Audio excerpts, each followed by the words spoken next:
जय गुरु जी. Some network problem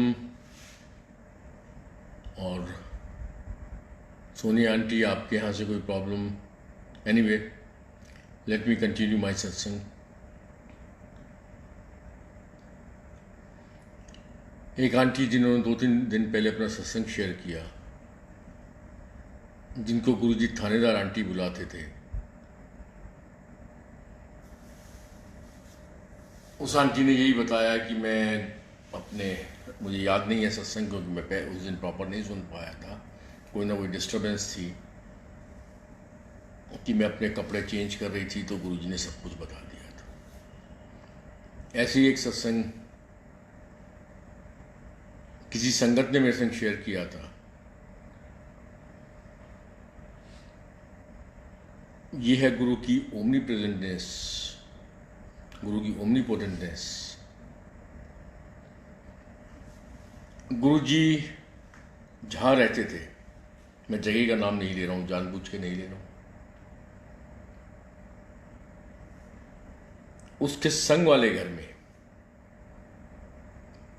वो लड़की नई नई शादी होके आई थी.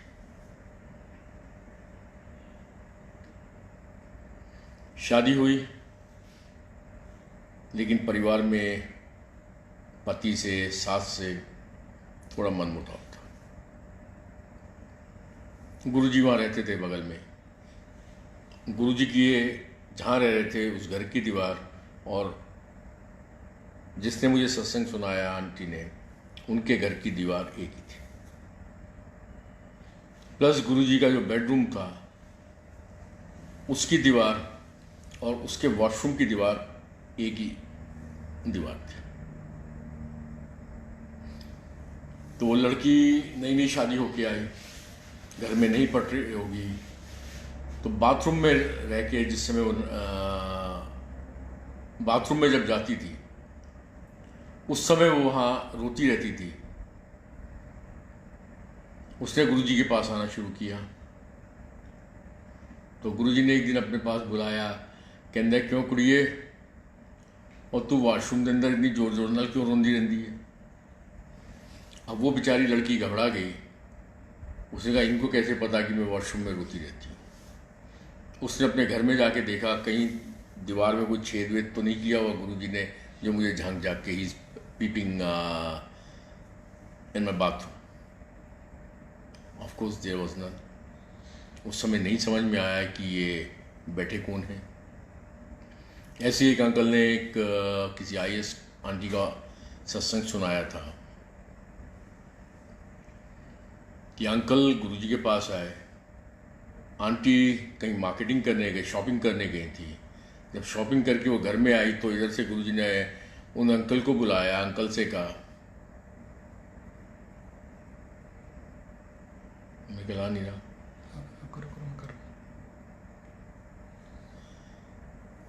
गुरुजी ने उस अंकल से कहा, पूछ तेरी आंटी कितने. उसने गुरुजी वो तो शॉपिंग करने गई है. नहीं, फ़ोन कर, वो घर बैठी है, वॉशरूम के अंदर है. उसने गुरुजी मेरे हिसाब से शॉपिंग करने गई है. नहीं, कर, फ़ोन कर. उसने घर फ़ोन किया तो पता चला आंटी घर में ही है, वॉशरूम में है. अच्छा, फ़लाने किताब दी, फ़लाना पन्ना पढ़ रही. उसने पूछा तुम क्या कर रही हो. उसने कहा जी इस मैगज़ीन की ये कौन सा पन्ना पढ़ रही हो. ये पन्ना पढ़ रही. ये गुरुजी अपने शरीर में रह के, when he was in his physical form, मतलब हर एक के बाथरूम के अंदर पीप भी करते थे, मतलब झांकते भी रहते थे. ऐसा कुछ नहीं है, ये एक मजाक है. ईश्वर हर जगह है. ये शरीर में रह के उन्होंने दिखाया. अभी रिसेंटली मैं आपको अपना केस बताता हूँ. मेरी आंटी, हम लोग 22-23 नवंबर को वी वर इन मेरठ. भांजी की शादी थी, आंटी की भांजी की शादी थी. मेरी आंटी की तबीयत ठीक नहीं थी. नीचे फंक्शन था. तो पहले आंटी ने अपनी ग्रीन कलर की कोई ड्रेस बनवाई थी कि ये पहन के नीचे जाती हूँ. तबीयत ठीक नहीं थी, बॉडी एक था. आंटी ने ग्रीन कलर की ड्रेस पहले निकाली, फिर उसको चेयर पे डाली, फिर एक ऑफ वाइट कलर की ड्रेस दूसरी निकाली, फिर उसको पहन लिया। पहन के 5 मिनट के लिए नीचे गई, लोग बाग डांस कर रहे थे। She start feeling uncomfortable. तो अपने रूम में वो आके रोने लगी मेरी आंटी। भाई हम लोग तो नीचे अपना डांस वांस कर रहे थे, सारे रिश्तेदार खड़े हुए थे, शादी का माहौल था। वो आके अपना डांस करने लगी। Now through telepathy. इतने में एक आंटी का फोन आया, not from Meerut, from somewhere else. Poonam aunty मेरी वाइफ रो रही थी, तो फोन आया। उसको गुरुजी ने थ्रू टेलीपैथी बताया, क्योंकि इधर से वो पूनम आंटी रो रही थी, प्लस गुरुजी से शिकायत कर रही थी, तुम हो ना, तुम मेरे संग हो ना।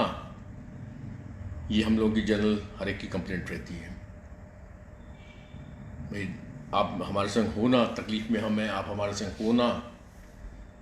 तो टेलीपैथी के थ्रू उस आंटी को गुरुजी ने बता रहे हैं, और वो आंटी पूनम आंटी को प्रैक्टिकली फ़ोन कर रही हैं, not through telepathy but telephonically phone कर रहे हैं कि गुरुजी कह रहे हैं कि उन्होंने दास दे, मैं उस दिन आला, और देख प्रूफ भी दे दे कि मैं पहले उनने हरे कलर का सूट निकालिया, फिर उन्होंने समझ नहीं आया, उस सूट ਨੂੰ उनने कुर्सी ते रखा, और फिर ऑफ वाइट कलर का सूट पा के पार्टी के अंदर गई है। मैं उस दिन ना लिया, उन्होंने क्या घबराया ना कर, this is what our Guru is.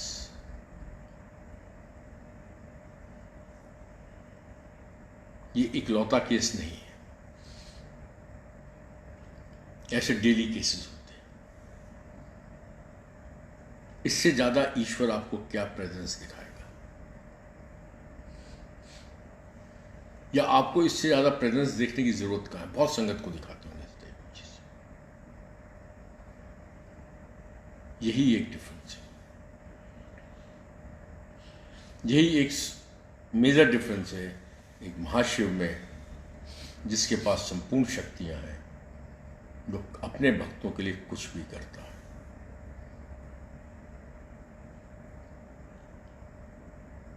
तभी बार बार मैं एक चीज कहता हूं जो गुरुजी भी कहते थे, मैं नहीं कहता हूं, sorry, who the hell I am, एक तकिया भरोसा तेरे चढ़ना था, और सब मिटाई हटे। आप लोग भी अपना जीवन जी रहे हैं। क्या आपने किसी और के बारे में सुना, किसी और शक्ति के बारे में सुना कि हर पल आपके जीवन में मैं हूं? ये दिखाता है। होंगी, मुझे नहीं मालूम,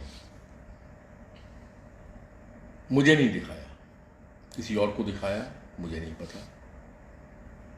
अगर जिसको ऐसा कुछ दिखा दिया कि जैसे सपने सिर्फ दर्शन देके, स्वप्न दर्शन देके मेरे मुंह का कैंसर गायब कर दे,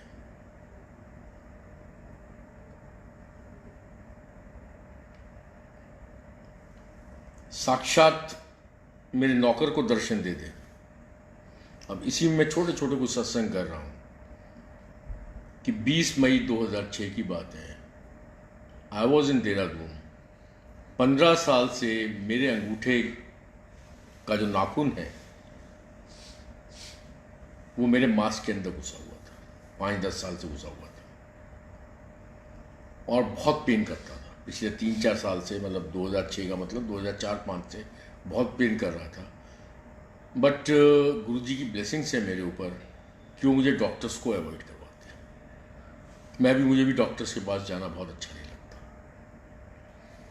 20 मई को I was in Dehradun along with one of my colleague. हम लोग सब देहरादून में थे, तो वहाँ उसके भी पेन हुआ, तो उसने पट्टी वट्टी बांध ली, मैंने भी पट्टी वट्टी बांध ली। उसने कहा कि अब आगरा चल के, उसने कहा मैं अपने, क्योंकि उसका भी नाखून अंगूठे के अंदर था और मेरा नाखून भी अंगूठे के अंदर था, जिसमें जरा सा, जैसे हम लोग आज की बात भी मैं कर रहा हूँ, तो हम लोग का एसी चलता है और एसी के अंदर हम लोग कंबल ओढ़ के ही सोते हैं। तो जरा सा कंबल से अगर अंगूठा टच हो जाता तो उसमें भी मुझे ज़बरदस्त पेन होता था। तो यही हुआ कि चल यार तू भी डॉक्टर के पास चलता, मैं भी चलता हूँ, दोनों ऑपरेशन करा लेंगे। 21 या 22 मई को हम आगरा आए। ऐसे ही मैं गुरु जी का स्वरूप लेके ध्यान कर रहा था, मुझे कोई गुरु पे विश्वास नहीं था। इट वॉज 21 और 22 मई 2006। लेकिन मैं सुबह नहा दो, कभी भी जब भी नहाता था, अच्छा कोई ज़रूरी नहीं मैं रोज़ नहाता हूँ, लेकिन जब भी नहाता था तो 2 मिनट जरा नकली पूजा पाठ जो भी करनी होती थी वो महाराज के सामने करता था।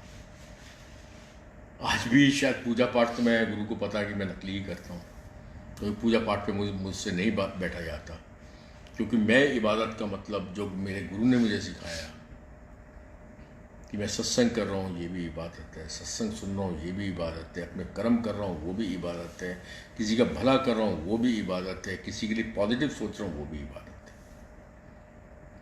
मतलब मुझे आप कहो कि मैं गुरु के पूजा से मतलब स्वरूप के सामने बैठ के पूजा पाठ करता हूँ तो सॉरी, मैं आज भी नहीं कर पाता हूँ, पता नहीं गुरु की इच्छा।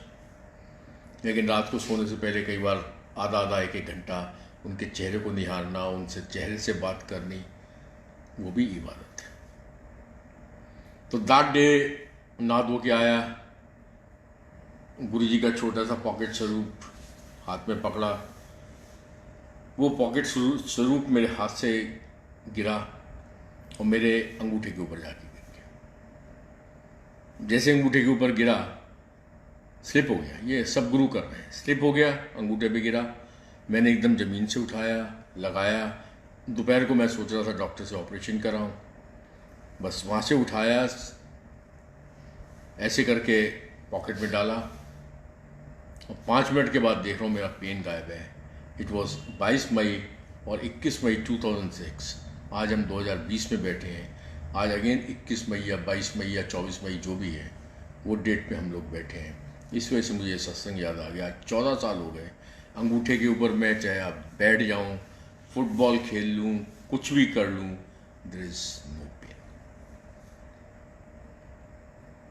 Instant medical cure. जब मैं गुरु के पास 2004 में गया था, as I told you earlier, मैं उसको दोबारा रिपीट कर रहा हूं,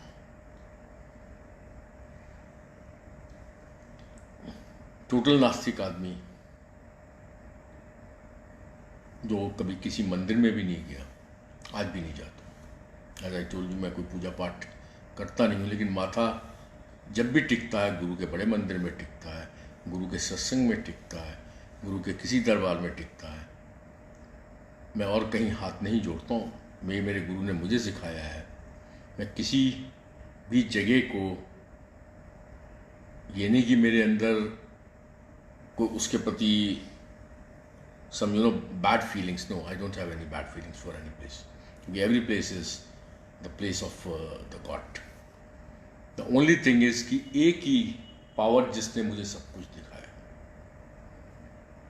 तो मैं उसके आगे ही हाथ जोड़ सकता हूँ, मैं किसी और शक्ति के आगे हाथ नहीं जोड़ सकता हूँ। ये मैं गुरु ने सिखाया कि एक तकिया भरोसा तेरे चढ़, इको नाम दिया है मन मेरे, भटको नहीं। 2004 में 5 जून को गुरुजी ने मेरी सिस्टर से कहा था, जब तेरे प्रादी पुट्ठी जब तेरा प्राहुन छेती मेरे को लाऊगा। और 10 जून को जब मेरी आंख की रोशनी चली गई थी,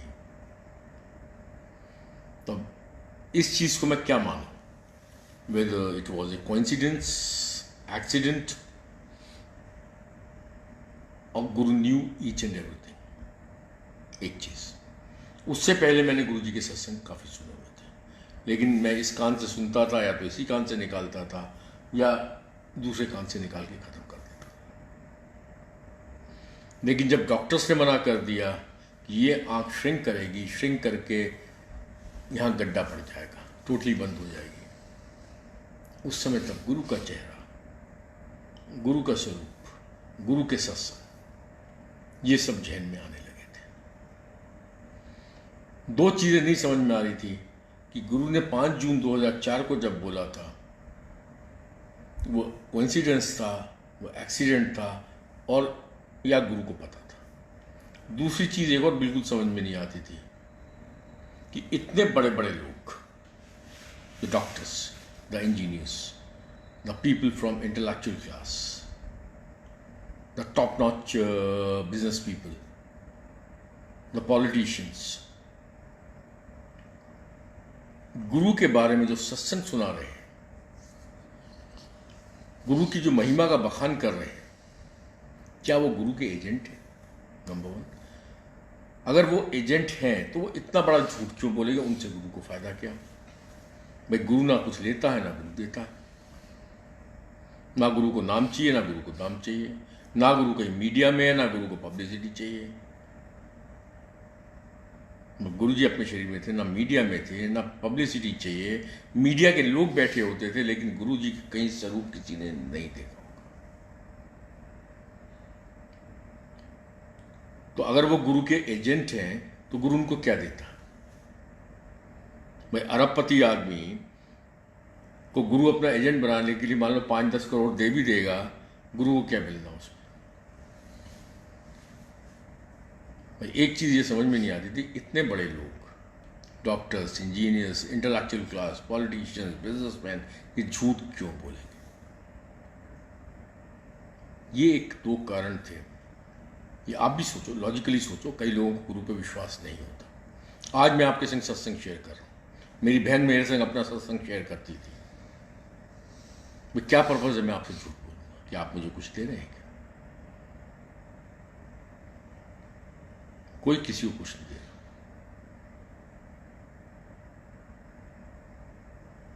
गुरु हम सबको दे रहा। मैं सत्संग कर रहा हूँ, मेरी ब्लेसिंग्स हो रही है, आप सत्संग सुन रहे हैं, आपकी ब्लेसिंग्स हो रही है। मेरा अपना जो गुरु के संग में भी डिफरेंट फ्रॉम सम संगत, क्योंकि गुरु एक चीज से सबको नहीं हाँकता है।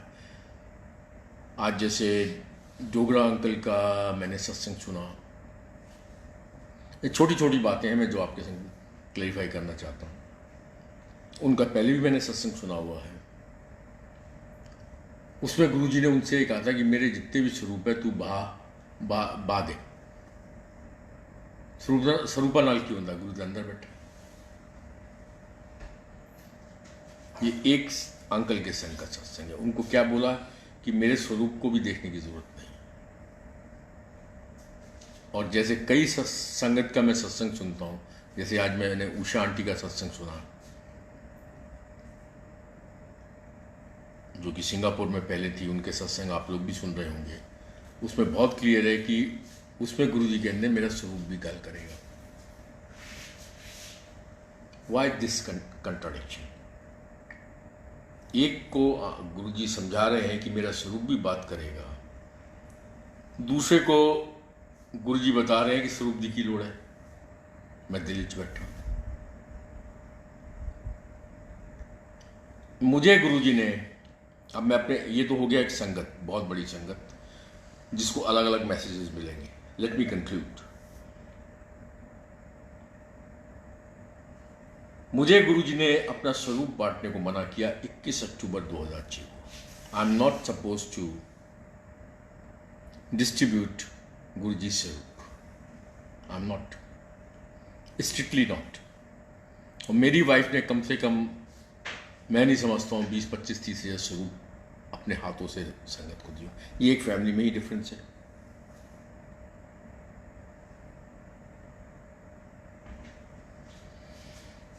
भाई ये एक फैमिली में ही डिफरेंस है। वो संगत का मैं आपको डिफरेंस बता रहा हूँ। एक संगत को गुरुजी ने कहा मेरे स्वरूप गल्ला कारण किया। दूसरे आज ही डोगरा अंकल का सत्संग था, उसमें गुरुजी ने उनसे कहा कि मेरे स्वरूप में बात है की करना, तू स्वरूप बात है। किसी को साइन करके अपने स्वरूप दे रहे, किसी कह रहे स्वरूप बात है। मुझे मना कर रहे स्वरूप नहीं बांटना। मेरी वाइफ कम से कम 25 से 30 हज़ार स्वरूप बांट चुकी होगी। एक दिन मुझे दर्शन दे के गुरुजी ने बोला कि बुधवार की बुधवार अपनी फैक्ट्री में, ऑफिस में धूप बत्ती जलाया करो। और शाम को जब मैं विस्की पी के एक संगत के संग बैठा हुआ था, संगत जो कि धूप बत्ती जला रही थी, उस समय मैंने ये सोचा गुरुजी ये की ड्रामा करते रहते।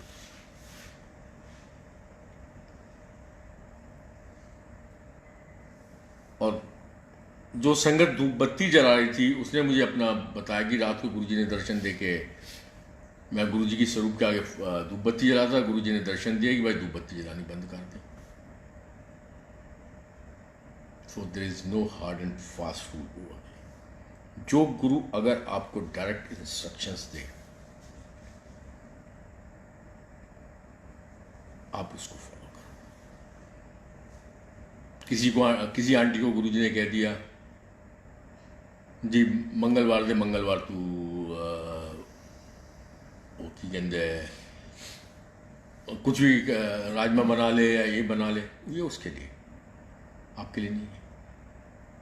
अगर उस आंटी को ये बोला है कि सारी संगत तू दस, मुझे नहीं पता गुरुजी ऐसे कोई इंस्ट्रक्शंस देते थे, तो एक चीज़ मैं ज़रूर आपसे कहूँगा, इन सब वहमों से दूर हो जाओ। हर पल गुरु का है, हर दिन गुरु का है, हर मोमेंट गुरु का। जीवन में आए हो, जीवन से जाना ही जाना है, कोई नहीं रोक पाएगा।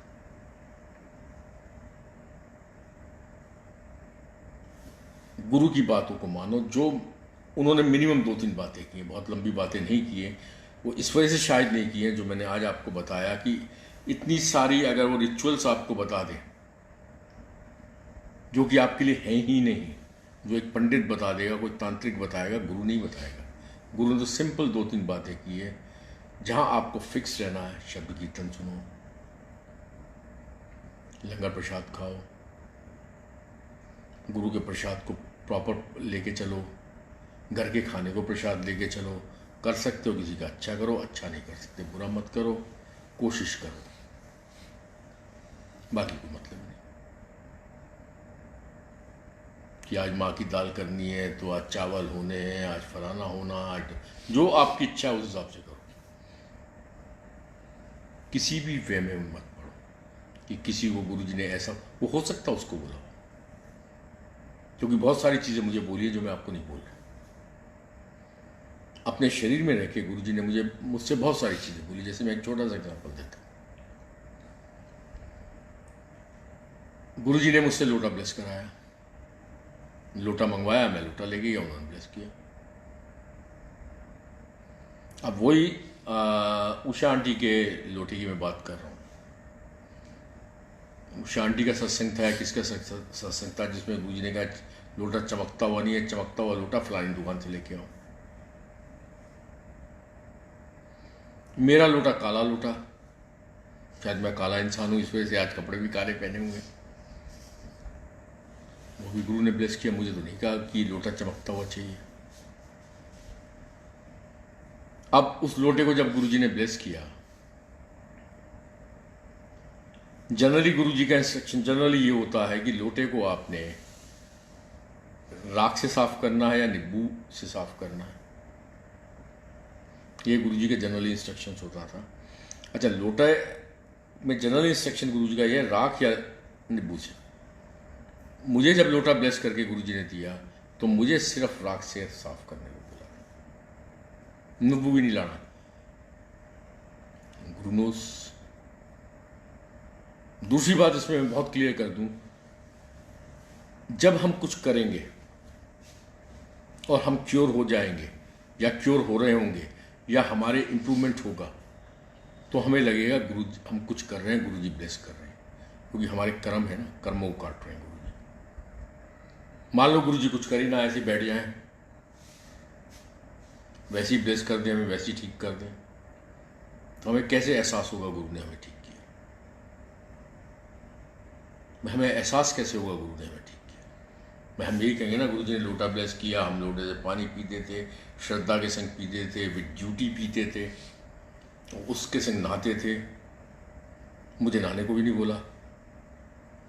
जनरली आपने लोटे के सत्संग सुने होंगे, गुरुजी यही कहते थे, अद्धा पी लो, अद्ध नाल ले जाओ नहाओ।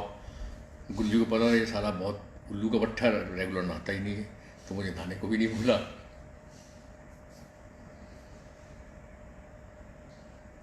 आप सोचो, आज ये बात की बात निकली है, गुरु ने सिंपल ये किया जी, पानी पी के अद्धा पानी पी ले, अद्धा अक्खा छिड़क दी। उनको पता सर्दी में तो ये इसने नहाना नहीं है, हफ्ते में 4 दिन, तो मैं क्यों क्या, इन्हें तकलीफ क्यों दिया? He is too good. बात बहुत छोटी सी है, गुरु इज टू गुड।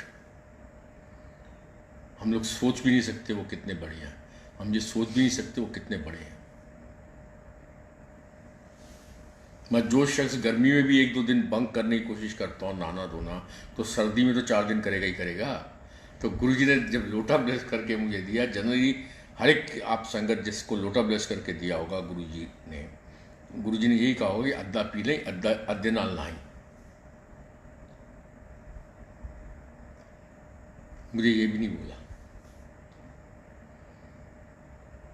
बहुत गुरु फ्रीडम देते हैं सबको, कोई रिचुअल्स नहीं, कोई कुछ नहीं, एक नॉर्मल लाइफ जियो, बिल्कुल नॉर्मल लाइफ जियो, रसिक बैरागी, हर रस को जीवन दे लो, किसी वहम में मत पड़ो, किसी सोच में मत पड़ो। किसके लिए क्या है वो गुरु को पता। वैसे मैं 100 चीजें आपको बता सकता हूं। अब मुझे तो लोटे में ऐसा बोला तो आप मेरे हिसाब से करोगे क्या? No, you are not suppose to do that. गुरु जैसे आपको इंस्ट्रक्शंस, आपने जिस भी संगत का पहली बार जो भी सुना वो आप फॉलो करो। जनरली गुरु जी का होता था, generally with few exceptions, like in my case, generally गुरु जी का ये होता था कि लोटे को चमकता हुआ लोटा होना चाहिए, उसमें पानी भर के आधे पानी को पियो, आधे से नहाओ, नींबू से साफ करो या राख से साफ करो, but no soap, no detergent, like that, no chemical, नींबू और राख। But his ways, he knows। गुरु जी कहते थे मैं तुम्हें वहमा तो निकालने आया हूँ, वहमों से निकलो। एक शक्ति है पूरे संसार में जो पूरे संसार को गवर्न कर रही है, इस सारी एनर्जी उसकी है। हम लोग फिजिकल एनर्जी की जब बात करते हैं, E=mc², अगर उसकी कैलकुलेशन हम कर ले तो वो भी हम लोग कैलकुलेट नहीं कर सकते कि इसमें इस सृष्टि में मास कितना है, इस सृष्टि की एनर्जी कितनी है। हम ईश्वरीय शक्ति की एनर्जी को ढूंढना और ईश्वरीय शक्ति की एनर्जी को समझना is beyond our logics, so don't try. Guru ji बिल्कुल क्लियर कहते थे, छोटी छोटी गल्ला ने बार बार रिपीट हो ही करनी है। For the reason you can't change Ramayan, let us be practical, be logical. Ramayan रोज नई नहीं लिखी जा सकती, गीता का ज्ञान रोज नया नहीं बांटा जा सकता, शिव पुराण रोज नई नहीं लिखी जा सकती, वही पढ़ी जाएगी। ऐसे ही गुरु के सत्संग, गुरु की बातें, गुरु के प्रवचन गुरु जी नहीं करते थे, मास प्रवचन नहीं करते थे, पर जब अकेले में 10-12 संगत होती तो कई बार प्रवचन करते थे।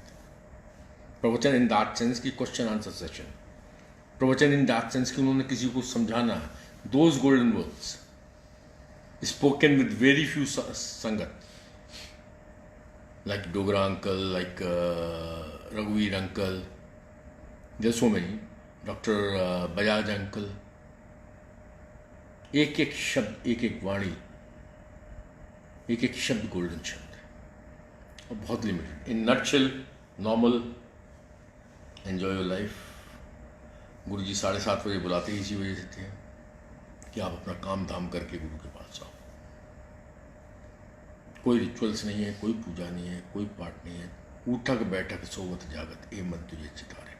इसी में एक लास्ट में आपके संग जो मेरे सामने एपिसोड हुआ, जिसको मैं सत्संग बोलता हूँ, मैं आपके संग शेयर कर रहा हूँ। एक दिन गुरु जी बैठे हुए थे, बैठे बैठे किसी अंकल ने कहा, गुरु जी अमृत वेला।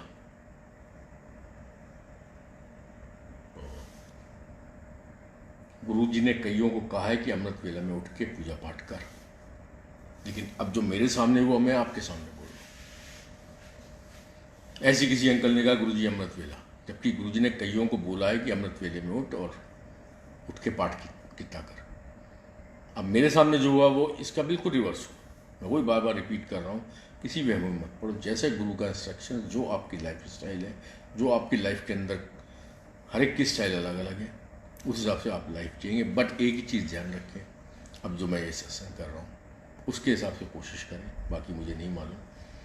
गुरुजी बैठे हुए सी, बैठे बैठे किसी ने कहता गुरुजी अमृत वेला। गुरुजी कहते हाँ भाई की कह रहे अंकल। उसने कहा गुरुजी अमृत वेला। हाँ की होंदा अमृत वेला। उसने कहा गुरुजी सवेरे उठते हैं, स्नान करते हैं, नहाते हैं, धोते हैं, direct connection with the God. की कह रहे हैं। उसने कहा गुरुजी अमृत वेला सवेरे उठते हैं, स्नान करते हैं, नहाते हैं, धोते हैं, direct connection with the God. Guruji कहते एवें ही खाम खा ले अपने दिल ਨੂੰ ਸਾਫ਼ ਕਰ, ਗੁਰੂ ਨੂੰ ਯਾਦ ਰੱਖ, ਉਹੀ ਅੰਮ੍ਰਿਤ ਵੇਲਾ। What Guru said was, see the sequence. Don't go by the words, but the sequence of the words. What Guru said was, अपने दिल ਨੂੰ ਸਾਫ਼ ਕਰ, ਗੁਰੂ ਨੂੰ ਯਾਦ ਰੱਖ, ਉਹੀ ਅੰਮ੍ਰਿਤ ਵੇਲਾ। नंबर 1, इसका मतलब बहुत साफ है कि पहले दिल को साफ करना पड़ेगा, उसके बाद गुरु को याद कर। If you do the reverse of that, गुरु को तो याद कर रहे हो, दिल गंदा है, तो यूपी की भाषा में कछु ना होना। You have to clean your heart first, then and only then you can remember your guru. Otherwise remembering guru would not make any sense, you know. गुरु जी ने बहुत क्लियर मेरे सामने जो बोला वो मैं बोल रहा हूँ और फिर रिपीट कर रहा हूँ। की होंदा अंकल। उसने कहा गुरु जी सवेरे उठ के स्नान करके नहा के धो के। गुरु जी कहते हैं एवं खाम खा अंकल लै दिल ਨੂੰ ਸਾਫ਼ ਕਰ, ਗੁਰੂ ਨੂੰ ਯਾਦ ਰੱਖ, ਉਹੀ ਅੰਮ੍ਰਿਤ ਵੇਲਾ ਹੈ। ਇੱਕ ਗੱਲ ਦੱਸ ਮੈਨੂੰ ਅੰਕਲ। ਨਾ Guru added further something in that. एक गल दस अंकल, तू पौड़ च बैठा है, तू ईश्वर ਨੂੰ याद करेगा, गुरु ਨੂੰ याद करेगा, तो गुरु आके तेन थप्पड़ मारेगा। कोई गलत काम कर रहे हैं की करेगा ईश्वर?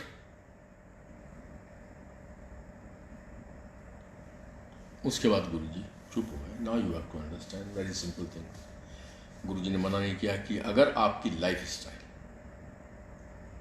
अब रात को मैं 10:30 11 बजे 12 बजे खाना खा के 11 बजे तक मैं खाना खाता हूँ, 12:30 बजे मैं सोता हूँ, क्या मैं 3 बजे उठ के नहा के धो के स्नान करके पूजा पाठ में बैठ सकता हूँ? प्रैक्टिकली कई लोगों की लाइफ आज की तारीख में ऐसी नहीं है। गुरु इज प्रैक्टिकल, अपनी प्रैक्टिकल। अब जैसे कोई बुजुर्ग है जो शाम को 7-8 बजे खाना खा के 9 बजे तक सोते हैं, ठीक है वो 4 बजे उठे। अगर कल को मेरी भी लाइफ स्टाइल ऐसी हो जाएगी, हो सकता है मैं भी यही करूं। बट आज के जीवन में ये कोरोना काल को छोड़ दें तो हमारे जीवन में शायद ये बहुत मुश्किल काम है कि हम सुबह 3 बजे उठ के नहा के धो के स्नान करके अमृत वेला की तरफ जाए। आपको गुरु ने 24 घंटे का अमृत वेला दे दिया, 24 आवर्स ऑफ द अमृत वेला। Just follow it. दिल ਨੂੰ साफ कर, गुरु ਨੂੰ याद रख, वही अमृत वेला है। 24 घंटे आपके लिए अमृत वेला गुरु ने दिया। उठक बैठक सोवत जागत ये मन तुझे चितारे। हर पल आप अपने ईश्वर को याद करें, साफ मन से याद करें, वही आपके लिए अमृत वेला है। बस वही 2-4 बातें गुरु की, लंगर प्रसाद, चाय प्रसाद, जल प्रसाद, शब्द कीर्तन, बाकी कर सकता किसी का भला कर, भला नहीं कर सकता बुरा ना कर। और मेरे ख्याल गुरु ने कोई बहुत बड़े चीज़ें बताई नहीं है। कोशिश कर अपने आप को इम्प्रूव करने की, ये एक बात हो गई। बाकी मेरे हिसाब से बहुत ज़्यादा किसी भी वहम में मत पड़ो, मज़े करो, ऐश करो, जीवन को जियो। जय गुरु जी। आज के लिए इतना। सबको गुरु जी ब्लेसिंग्स दें। अब इस कोरोना और पोस्ट कोरोना प्रॉब्लम्स कम से कम सबके जीवन में आने, सबसे पहले मेरे जीवन में मुझे ब्लेस करें, क्योंकि उसके बाद मैं सबका भला मांगता हूँ। सबसे पहले मैं अपना भला मांगता हूँ, मांगना भी चाहिए। मैं जब तक मैं हूँ तभी तक तो मैं दूसरे का भला कर सकता हूँ, मैं ही नहीं हूँ तो मैं कहाँ से भला करूँगा? और गुरु मेरा भला करेंगे तभी मैं किसी का भला कर पाऊँगा। बहुत सिंपल है। तो जय गुरु जी, एन्जॉय योर लाइफ। गुरु जी सबको ब्लेस करें। सबसे पहले मुझे ब्लेस करें, उसके बाद आप सब लोगों को ब्लेस करें। सबके जीवन में पोस्ट कोरोना कोई भी प्रॉब्लम्स ना आए, ये मेरी गुरु जी से अरदास है। सब कुछ धीरे धीरे ठीक हो। जय गुरु जी, ब्लेसिंग्स ऑलवेज गुरु जी। जय गुरु जी।